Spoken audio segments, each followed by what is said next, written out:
very much, Kate. Thanks to you and to Erin Curran for the invitation to present today. It is a pleasure to be here with you all. So as mentioned, my background is in pharmaceutical health services research. Much of my work uses real-world data to study utilization patterns and costs. And in the course of doing so, couldn't help but pay attention to the non-utilization that I was observing in the data. So among individuals diagnosed with cancer, where you would expect to see utilization at a later stage, we were not seeing treatment utilized, we were not seeing neurologists visited or oncologists visited. And so that got me interested in studying non-utilization of healthcare services, as well as particularly when these non-utilization episodes are attributed to cost. And today I'll be talking about a study focused on cost-related non-utilization, paying particular attention to perceived discrimination. And we'll talk about this quite a bit throughout our conversation today.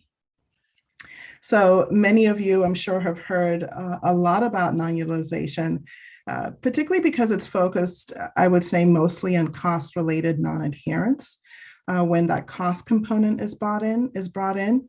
And so today we'll examine a much broader dimension of cost-related utilization, again, keeping our focus on the individual's experience with discrimination. I do want to acknowledge collaborators and co-authors on the paper, Bernard Davis-Tay and Michael Obineme. So for our next 40 minutes or so, I will talk about cost-related non-utilization, motivate our interests in perceived discrimination in this context, particularly thinking about factors that we long have understood to be associated with utilization, such as predisposing factors, need factors, and enabling factors. Talk about the results from our work and discuss some of the implications. So as I mentioned before, a lot of what I've done before looks at utilization of services. I think it's important to note that the non-utilization outcome is not arrived at when you're thinking about the relevant factors. You don't arrive there simply by studying the complements of factors that have been studied in the utilization space. And with that, I'll give one example sort of from a lay setting. So if you are wanting to understand school attendance as an outcome among a set of adolescents, a lot of the factors that you might think about that correlate with school attendance may not necessarily come to mind or necessarily define the universe, rather, of factors that would be associated with non-attendance. So if you're looking at school attendance, you're looking at the child level characteristics, such as their competence level in school. Do they have friends in school? You might even look at family characteristics, years of education, for example, of the parents. And some of the complements there, so not having friends, doesn't necessarily lead you to bullying. However, if you think about a model of non-utilization, you might think about microaggressions, or poor or detrimental relationships that the student might have as potential correlates of non-attendance that might not arise where you're strictly focused on modeling attendance. So we thought it was important to really take a step back and conceptualize what non-utilization decisions look like in the healthcare setting by looking overall at non-utilization, as well as looking at the subset that's where the individual's attributing non-utilization to costs.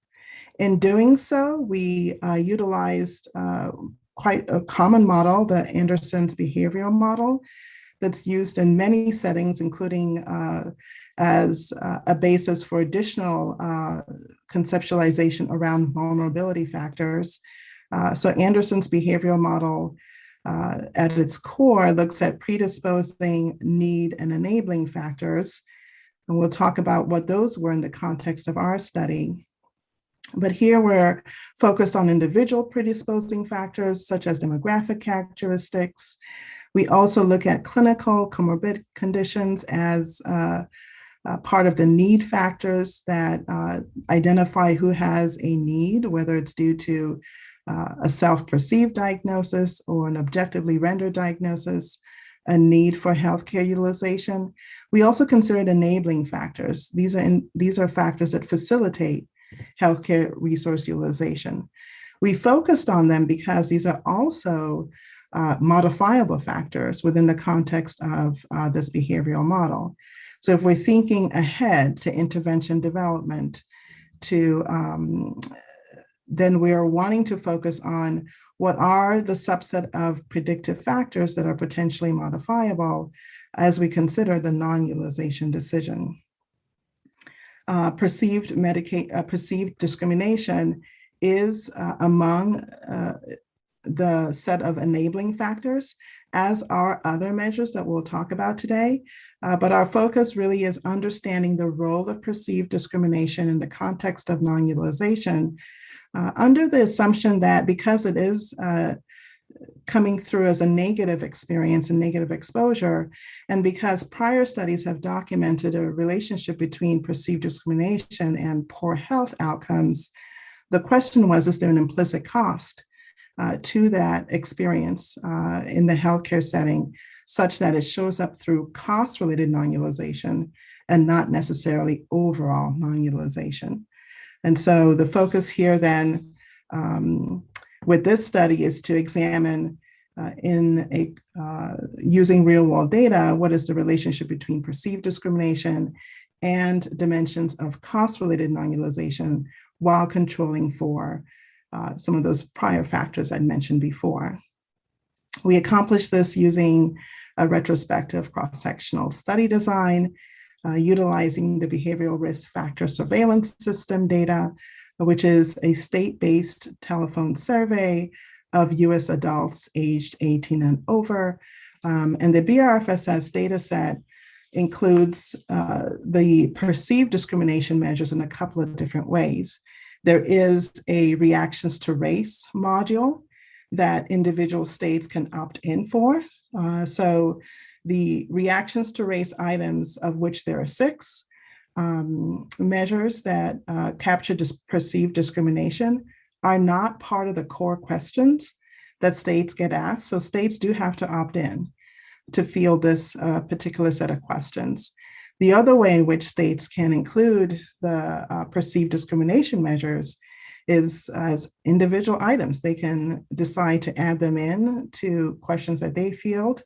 When they do it that way, it is much more difficult to identify when the module gets used, because they're not opting in for the module. They are adding these items either as individual questions coming through, but certainly not using the module.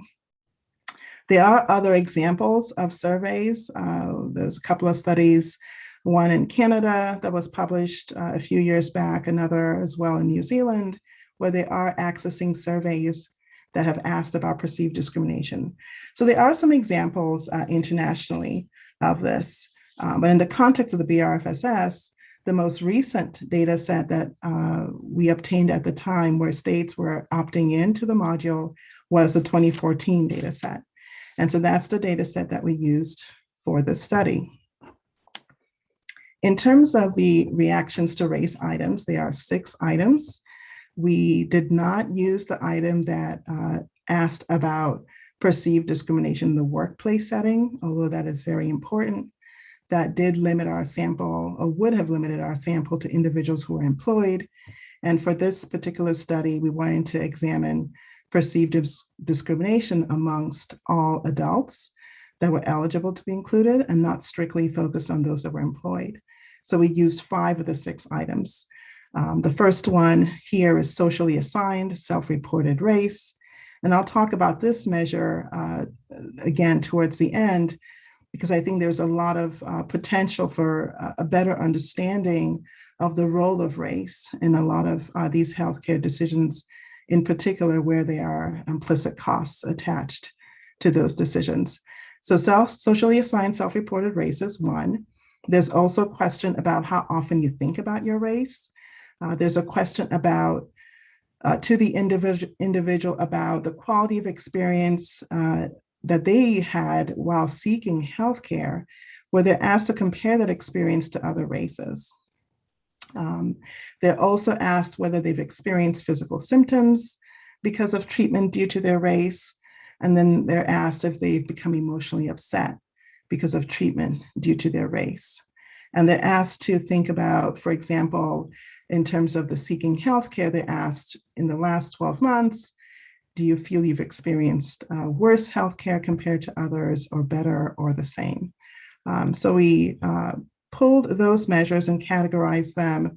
We also wanted to include predisposing, enabling, and need factors, because the idea was to understand certainly that initial relationship between these reaction to race items and cost-related non-utilization, but also adjust for these additional factors with a view to understanding whether they are impacting the relationship between reactions to race items and cost-related non-utilization.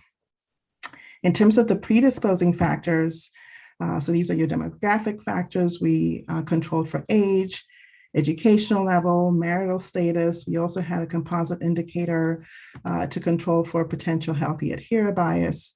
And this measure included whether or not they've received a flu shot, mammography, colonoscopy, sigmoidoscopy, pneumococcal vaccination as well. In terms of need factors, we wanted to understand the number of unhealthy days that the individual reported. This was categorized as 0 unhealthy days, a moderate number, and a high number across physical health and mental health dimensions. And then we also had access to BMI information for characterizing body mass index. In terms of the enabling factors, we'd had access to several, which I list here. We captured information on their insurance status. We categorized their income levels up to a max of 50,000, I believe is what was available in terms of the income level. It went as low as 15,000 annual household income. We also collected information on employment status, whether or not the individual would identify themselves as having a personal healthcare provider or a personal physician.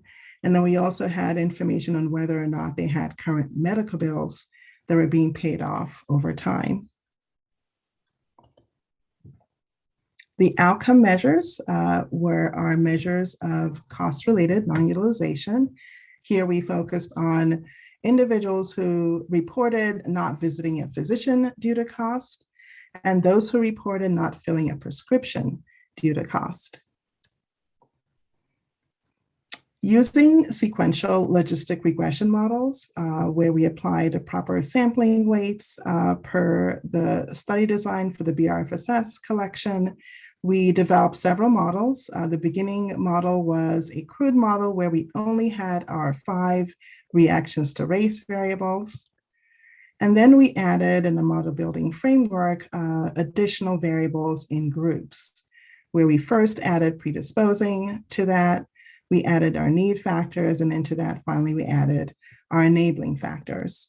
Across all these models, we were interested to understand certainly the role of reactions to race, how that was preserved or not across the different models, and then the impact of these additional categories of variables in terms of the odds ratios associated with the reactions to race items. We also investigated improvements in model fit across the different models with a view to understanding the impact of each of these categories of variables in explaining variation in cost-related non-utilization. So in terms of sample characteristics, for our analytic sample, we had 18,707 participants. You can see here the proportions for race, African-American 9%, for Hispanic we were at 14%, and evenly divided between female and male respondents in the survey. The prevalence here for our outcomes, you can see cost-related non-utilization for physician visits, we're at 14% reporting that, whereas 9% reported cost-related non-utilization due to not filling their prescriptions. In terms of descriptive statistics for the study sample, here I have a table that reports these proportions stratified by, grouped rather by our different CRNU outcomes, and within that, stratified by whether or not they're reporting those outcomes. So I'll draw your attention to the column of yeses, beginning with the left-hand side column where we have the non-physician, the CRNU for physician visits. And so we can see here that for the full sample in that first row, we have 14.1%, as I reported before, who indicated that they did not visit a physician due to cost considerations. I would then direct your attention further down that column as we consider some characteristics of our sample. The first one is self-reported socially assigned race, where for the full sample was 14.1%. You can see that it's elevated for our African-American respondents at 20.4%, and then for our Hispanic respondents at 27.5%. So decidedly a higher proportion reporting cost-related non-utilization due to physician visits in our African-American and Hispanic respondents compared to our white non-Hispanic respondents. Staying in that column of yeses for cost-related non-utilization due to physician visits, again, keeping in mind that full sample of 14.1%, when you consider individuals who think often or frequently about their race, that proportion is 19.1%. When you consider those who report that the quality of experience while seeking healthcare is worse than other races, you can see that that proportion is 49%. And so pretty evenly split in that particular group in terms of whether or not they're reporting physician cost-related non-utilization due to physician visits. When we consider cost-related non-utilization due to prescription fills, we're seeing similar results in terms of, while it's 9% for the full sample, we're seeing these numbers elevated when we're considering our African-American and Hispanic respondents. Those who think often or frequently about their race, elevated proportions there at 13%, and then 29% for those who report worse experiences compared to other races in the context of seeking healthcare. Considering other dimensions of our reactions to race items, here in this particular table, we're able to look at those same distributions, but for individuals who report experiencing physical symptoms because of treatment due to race, report becoming emotionally upset because of treatment due to race. You can see our proportion there for CRNU due to physician visits, also elevated at 49%. For the first group, 39.4 for that second group I mentioned. And then we can look at other factors such as whether or not they were insured.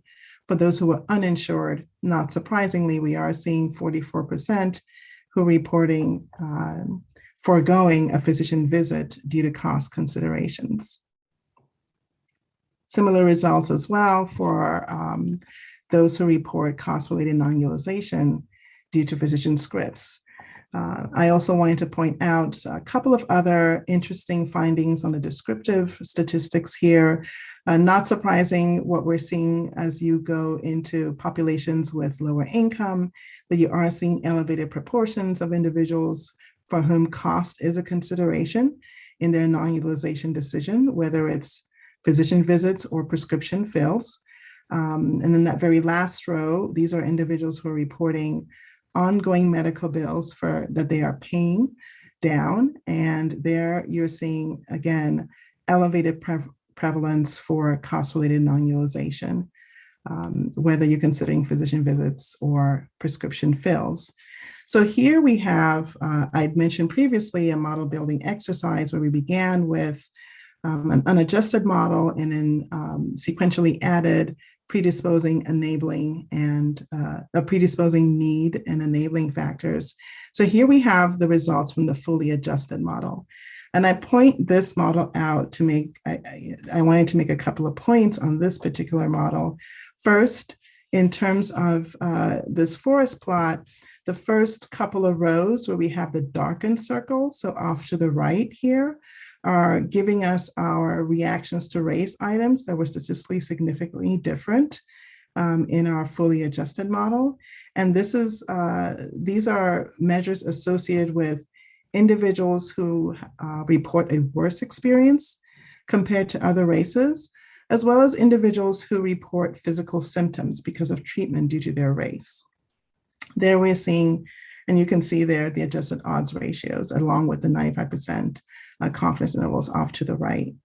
I would also then draw your attention to the middle of this forest plot where we have measures related to our need factor. So here we're examining individuals with either moderate or high levels of poor physical health. There we're seeing a higher correlation with cost-related non-utilization. And then underneath of that, we have an elevated number for those who are uninsured, not surprisingly.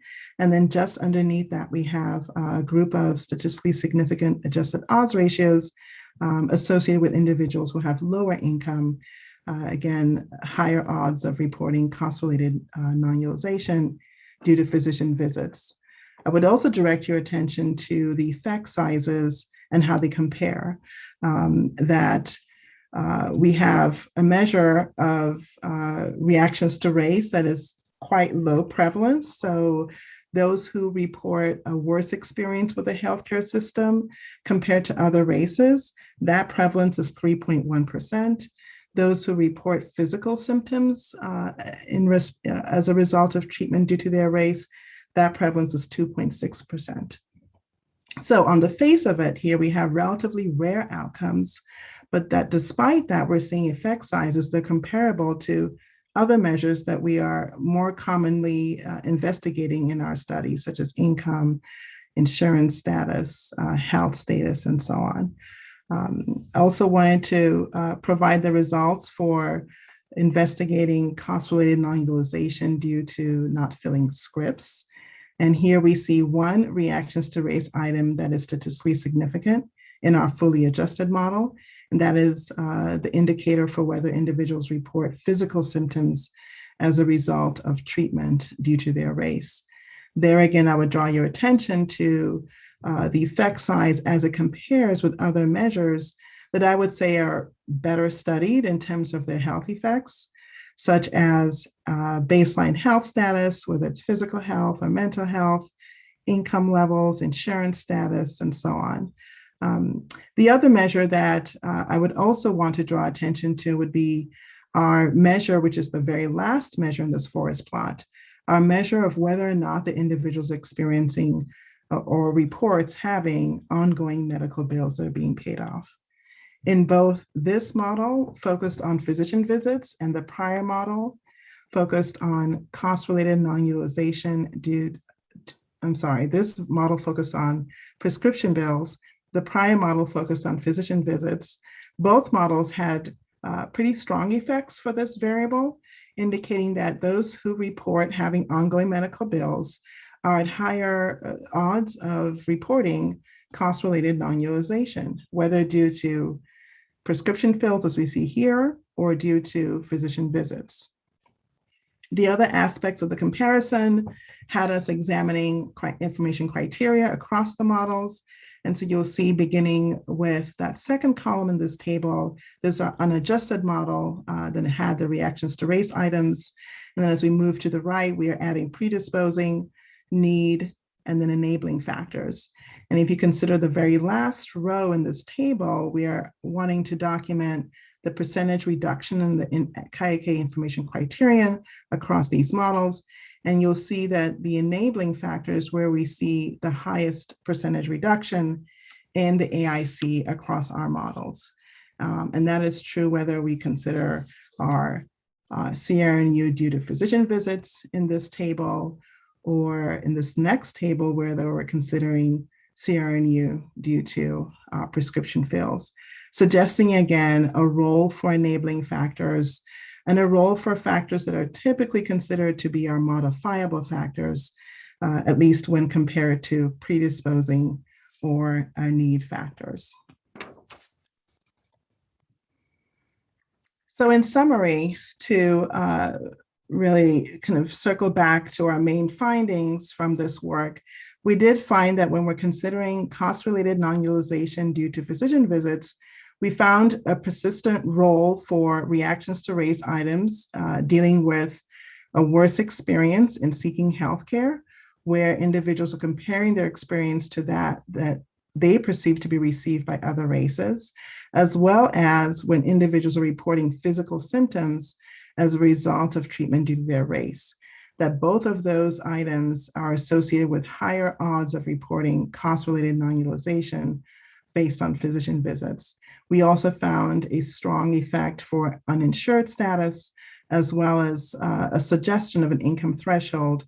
And here I think we do have a role for additional studies, because we didn't have income levels much above 50,000 annually in the sample. And so it was difficult to determine whether that threshold would persist if we had the opportunity to break apart incomes for individuals who were reporting above 50K. That is an area for future examination. In the context of cost-related non-utilization due to prescription fills, we did have one reactions to race item that was statistically significant, and that was the indicator for whether people experienced physical symptoms due to their race. We also saw a role for uninsured status in this model, as well as, again, this income threshold effect, which I think is an opportunity for further study. So in terms of this investigation, I mentioned that we controlled for many measures, but we still wanted to understand what is this role between perceived discrimination and utilization of healthcare services. Because we felt like there's an implicit cost to that engagement, it was important to look at cost-related non-utilization specifically, rather than any non-utilization or non-utilization for any reason. And so the focus here was on cost-related non-utilization. I will say that in a prior study, we did examine perceived discrimination and general non-utilization and did not find an association between the two measures. And so if you consider that within the context of this study, it suggests, again, the role for this implicit cost in that measure of cost-related non-utilization. And I think the caution there is when we're thinking about what are the costs that individuals are considering, that we're not strictly wanting to limit it to out-of-pocket costs. And again, another area for future study there in terms of how individuals conceptualize CRNU versus how we might initially approach CRNU as researchers. In terms of effect size, there's some interesting results to point out there would be that low income, poor health status, whether it's poor physical health or poor mental health, we saw the effect sizes there, statistically significantly associated with CRNU across our two domains. And the reason why I wanted to call forward the role of perceived discrimination in this setting is because the effect sizes were fairly comparable. And that's pretty significant because we know what low income means in terms of health status, in terms of outcomes, in terms of opportunities that it presents for people. We also have a good understanding and increasing understanding as we consider more dimensions of health. But I would say a fairly robust understanding, at least of clinical health, mental health, physical health, what that means for health outcomes. What we don't yet understand as well are some of these other factors. And to the results, reported in the forest plots, the fact that perceived discrimination has effect sizes comparable to these better studied income, health status factors, I think gives us pause, where we really then want to understand what is the role of this experience in health care utilization and health outcomes. I mentioned death by 1,000 cuts because we might think about that this is low prevalence outcome here. I mentioned 3.6% for one item, 2.6 for the other. There could be discussions around whether that is underestimated. And in a given individual, what are 1,000 cuts? How do these microaggressions accumulate in that person to guide them towards either utilizing or non-utilizing over time, and then what are the outcomes of that. We can also think about a cross-sectional design such as we employed here, where you have 1,000 cuts, but they're in different individuals, so then you're not thinking necessarily about accumulation in a particular person, but society still can bear that burden in terms of individuals deciding as a group to forego utilization, and then what are those future consequences of that. There are limitations to this study. We did not, in this cross-sectional design, examine other measures of discrimination that exist, such as the institutional or structural racism or cultural racism, which are correlated with perceived discrimination and mutually reinforcing pathways. Those would be important pathways to examine in terms of how those impact non-utilization, or in this particular case, cost-related non-utilization. The reactions to race items, as I mentioned before, are available in modules in the BRFSS, and those are the modules that we used in this study. Now, there are different states that will include these items separately and could do that over different years differentially. So if a state included it separately, but not within the context of the module, we did not pick that up because that's not available on CDC's website. You would need to search through the individual states questionnaires to identify that. So that's a limitation as well, is that we used 4 states in 2014, those states being the ones that opted in that particular year. And when you think about that prevalence we reported for these perceived discrimination measures, does that stay at that percentage when we consider more states? And so there's much to be done in terms of thinking about broadening that sample size, both for better representation and a better understanding of these relationships. So in terms of future areas for inquiry in this space, I think certainly deepening our measures here to expand beyond the perceived discrimination measure and think about institutional and structural racism, those pathways through which racism exerts its influence. We also would suggest really conceptualizing what race means in this context. That further down here on the slide, I talk about the socially assigned versus self-reported, that race in and of itself as a self-reported measure may not be enough. And there have been many studies that talk about socially assigned race as it differs or may correlate with self-reported race. And whether we should be really asking ourselves whether socially assigned race is the measure we should be using, because studies have shown that that does confer some privilege in the context of healthcare settings, where individuals may, for example, self-identify as Hispanic, but be socially assigned as white non-Hispanic. And what does that mean for their experience in the healthcare system? It's also important to contextualize the study of race because it is a lived experience.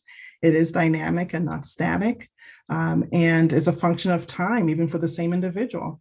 Can change over time, can change in terms of their social relationships, and in terms of the opportunities that they experience as a result of that. And lastly, on the topic of race, I'll say that there's also a lot more research that's getting into this multidimensional measure of race to really understand how that gets contextualized in society. And I left income on here as well, because I did mention earlier that ongoing medical bills were a pretty strong effect in this study. And what that opens up as a line of inquiry for us then is to consider the role of income, which is traditionally what we will capture. And in fact, we had included it here, annual income. But that was independently predictive, as was ongoing medical bills. And so what I think that suggests for us is an opportunity to consider not just disposable income, but discretionary income, and collect measures that may on the margin be that constraining factor for individuals as they consider non-utilization of healthcare services. So in summary, we here wanted to really pivot towards focusing on non-utilization and conceptualize what that sort of disengagement means and what are the factors that might help us better understand the non-utilization decision. Perceiving that there might be the implicit costs associated with perceived discrimination, we wanted to focus on cost-related non-utilization, which is a subset of non-utilization, and understand the role of perceived discrimination. And we found that while controlling for predisposing, need, and enabling factors, a host of different factors, that we did find a continuing role for reactions to race items in terms of explaining variation in cost-related non-utilization. Because we are in a subset of factors that are considered modifiable and amenable to intervention development, believe these results do point us towards deepening our understanding of the role of racism in society in the context of healthcare seeking, and how we can better engage individuals in the healthcare system where they perceive to have a need for these healthcare services. With that, I will be happy to take any questions, and I thank you for your attention. Thank you so much. I will kick off with an initial question while our audience gets their questions queued up in the question and answer panel. For me, I see that as a Q&A with two bubbles at the bottom of the screen, so hopefully folks can find that. It's really interesting to be sitting in Canada and you know, consuming this presentation and kind of taking it in and thinking about like, okay, yeah, cost. And what I'm wondering is, as you're aware, you know, kind of our relationship to medical bills is a bit different. And the way we access healthcare is different from the United States in that, you know, it's very typical experience to go in for a primary care visit and no money changes hands in that visit. And, you know, how much the physician is ultimately reimbursed by the system is invisible to the individual. And I'm just interested in your thoughts in terms of like potentially framing future research, what that means for the application of these models. Absent explicit cost, how would you think about other obstacles to access that you might incorporate in, given that won't be a big driver? And is there any value in teasing out the effects of discrimination or differences in experience of perceived discrimination in comparing Canada and US access data or utilization data? It's a great question. Thanks for asking it. And I would probably start first to say that I absolutely agree with you that there's a lot more to this than we might originally consider.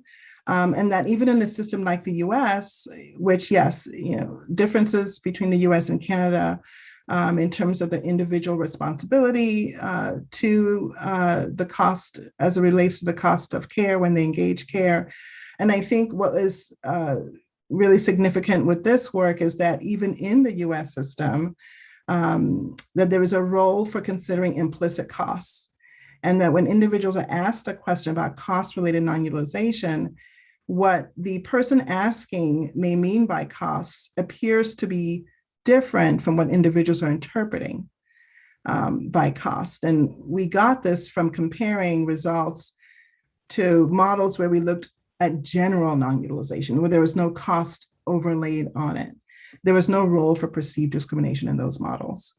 And so perceived discrimination seems to be something that's coming through, not necessarily as an out-of-pocket implication, but something that certainly reduces their experience and makes that experience more costly in some ways to them, that I think would translate to any healthcare setting, whether it's the US or Canada or any other setting where they're engaging with a provider, but feeling a lower quality experience. We saw that as one item, feeling symptoms, physical or mental, in response to the treatment, that there are implicit costs associated with that engagement that would be relevant to consider. And that's more about that social interaction. So I would say that there's a lot more to be done when you think about a study like this compared to a setting like Canada, where in the BRFSS we did not have the ability to pull out Southeast Asian. Aboriginal cultures would be more relevant to consider. And so I think there's a way to design the same questions, but ask maybe more relevant kind of race, ethnicity categories for the comparison when they're asking about their experiences in seeking healthcare or their own reactions to treatment due to their race or socially assigned race versus self-reported. But I think those interactions are going to be relevant in any healthcare system because, again, we're seeing these more as implicit perceived costs and not so much as out of pocket or explicit outlays. Yeah, makes sense. That is interesting. And yeah, your note on different cultural groups. I know there are several programs going that are trying to deliver care to Indigenous populations with cultural sensitivity. And would that be an example of something that could be like an investment in a program that might overcome non-utilization that comes from perceived discrimination? Yes, I think so. I think, first, having a good handle on how often is this occurring. Mm-hmm. So as I think about the BRFSS, I would have loved to have all 50 states, but I had 4. This isn't a core question. And so there's certainly more work to be done with the BRFSS. I would imagine that considering the more recent years, going into each of the 50 state questionnaires, I would find more reactions to race questions, maybe not necessarily all 6 items or even 5. So I think first understanding the prevalence of that, but even when that's quantified, not underestimating the potential impact, because it might be rarely reported, but when you look at that effect size, I think that certainly gives us pause to say, well, if it's having an effect comparable to other things we know, such as income or health status, well, what can we do to better educate ourselves about where they're facing those lower quality interactions and increase in education, as you talked about. Cool. And have some questions coming up in the Q&A panel. First of all, Erin Kerwin says, thanks so much for a fascinating and important presentation.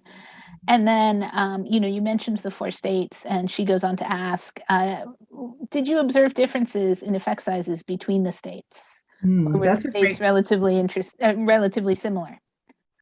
That's a great question. We did not look at the states as subgroups. I think that would be an interesting next step for us. We did want to understand the characterization of who lives in the states. And one thing with respect to even looking at our Hispanic population is the states that we saw opting in, and there could be, again, some interesting research there as to who opts in and who doesn't, but that the Hispanic population there was primarily individuals who would be kind of from Mexico more so than broadly representing a Hispanic population living in the U.S. So I think there's some needs there for expanding that work beyond the states that we used, so that we can actually do reliable subgroup analyses across these states.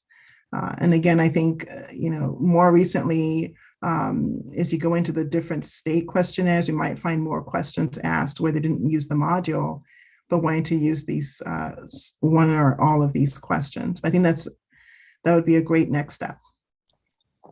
Cool. Yeah. I mean, that's the thing. You start to see a little data and you want to slice it and dice it as much as you can. Okay, next question. Were there any interactions between covariates like perceived discrimination and income or debt? Another great question. And we, in this study, did not look at interaction terms. Our main goal was to find out whether reactions to race items persist in their association with cost-related non-utilization. And if so, and if not, which are the groups of factors that are most impactful in terms of changing that relationship. All of that to understand which factors are relevant, are these factors modifiable, and then where do we go from here? This is absolutely going to be important to do. We know that there are differences by income in terms of the experience of race, and sometimes it moves in unforeseen directions as you think about minorities and their experience, despite the fact that they're high income earners and so on. I think that is going to be important with larger data sets, with where you will have more respondents in terms of yes respondents. Like I said, we had in the 500s, 400s responding yes to some of these items. And again, limited to 4 states, but absolutely would want to be able to examine these interaction terms with a larger sample. Great. And next question. What do you think about the relationship between the two outcomes, the physician and the prescription non-utilization? Do you think that there is a relationship where there is less prescription utilization when there are less physician visits where prescriptions are prescribed? That's a good question. I think that is worth examining the context in which individuals are reporting cost-related non-utilization, and how that relates to whether or not they're reporting cost-related non-utilization due to physician visits and fills. We didn't look at correlation between our two outcomes, and although that certainly can influence the modeling of this, I think, again, these are great directions for taking this a next step. Better understanding of whether or not the same factors are predictive. We have a good understanding of that, but who's reporting these outcomes and who's in these populations, I think will also be important to understand. Cool. And our next question, what is the role of the racial profile of healthcare providers? That comes to us from our policy director, John Sproul, actually.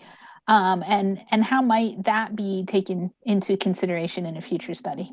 That's a great question. And I think it's absolutely relevant to consider. I would note that as a limitation for our study that we didn't have access to provider level data. In the survey, it's a survey of individuals and their healthcare experiences. But I will say that there are other data sets where you are able to link to provider level information. We've done studies with administrative claims data where you'll have an NPI, a national provider identifier, and can link physician level data where you are able to look at some of these aspects, such as gender, race, specialty, years of experience.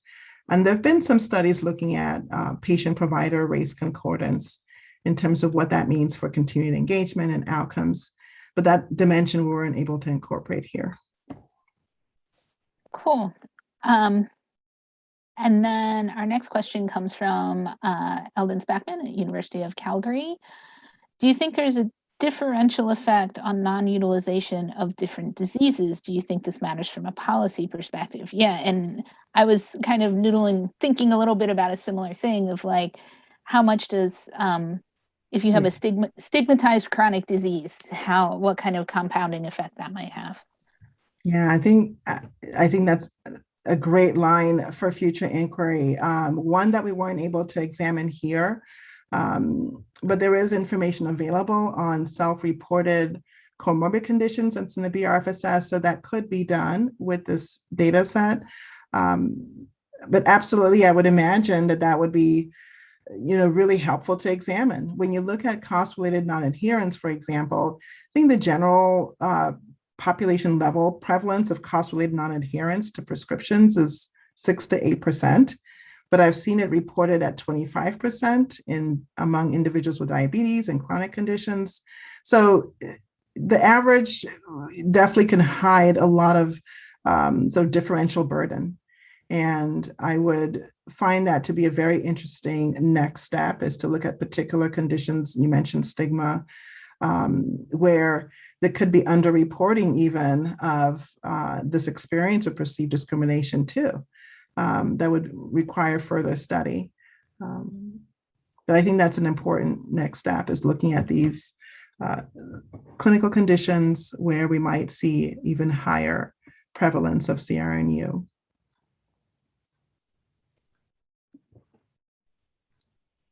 Great. Well, I'm going to give us a second to see if we have any additional questions or any follow-ons to, the answers that we've had. Yeah, it's such a rich vein of research that we're just setting up all your future studies in the Q&A. But what Just is scratching the surface? Yeah, I know, it's all just scratching the surface, and it's while we're waiting to see if the audience has more questions, what would be the one kind of next question to answer to have the highest impact, that if cost and time were no limit on a future study, what exactly would you frame out answering in this space to have the most impact? Thanks for that question. I would dearly love to have 50 state data. Yeah. I think that the reactions to race items really give you a really comprehensive picture. There are other items that people have used to study perceived discrimination. There's certainly a lot more work coming now to encourage study of structural racism and institutional racism, where individuals are finding really creative ways to use census data, area level data, and look at Black-white ratios, Hispanic-white ratios in different measures as indicators of differential treatment or racism. But if money were no object, which is hard for me to conceptualize, but I would sort of say that I would love to have the 50 state data. I would love to have institutional racism and structural racism measures as well. Because as we think about interventions, I think we do ourselves a disservice by staying too narrowly focused on the individual. So certainly perceived discrimination is important, but we want to consider the context in which they're accessing healthcare services, so that when we are developing interventions or thinking about the design of such, that if we do need a multi-level perspective, we have evidence to support that. But it all begins with having access to the right measures for these types of analyses. Awesome. Yeah, and I think for many, many, many of us on this call, more data is always the ideal. Yeah, and broader coverage. Another question. Doesn't thinking from the non-utilization perspective just point out covariates missing from the utilization models?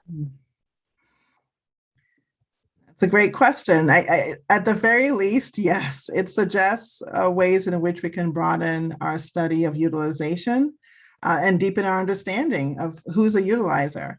But I'm always fascinated when I work a lot with claims data, but I'm always fascinated when I see what I call enrolled non-utilizers. And a lot of times with data, we start with people who are utilizing, and we in many ways have to, right? We need contact with the healthcare system to be able to understand treatment, visits, outcomes, hospitalizations, and so on, and then costs. But for individuals who are enrolled and non-utilizing, that can go either way, right? That can be that they are healthy and don't need to engage with the healthcare system. It could be that they have material barriers, and then you'll see high cost occurring later on. So I think that we probably would need to keep our focus on both outcomes, if you will. And I kind of go back to our original motivations, is that for all the work we've done on treatment models and utilizers of healthcare services, not all of these factors are immediately apparent until we switched and also considered non-utilization as a separate outcome. Yeah, that makes sense. And that's really interesting. We are approaching the hour, and I think that we are done with questions for now. And so with that, I would like to thank you. And we have, for our audience, information on upcoming installments of rounds on our website at noah.ca. And everyone, join me in a round of virtual applause. And thank you. Thank you very much, Kate. Thank you for having me today.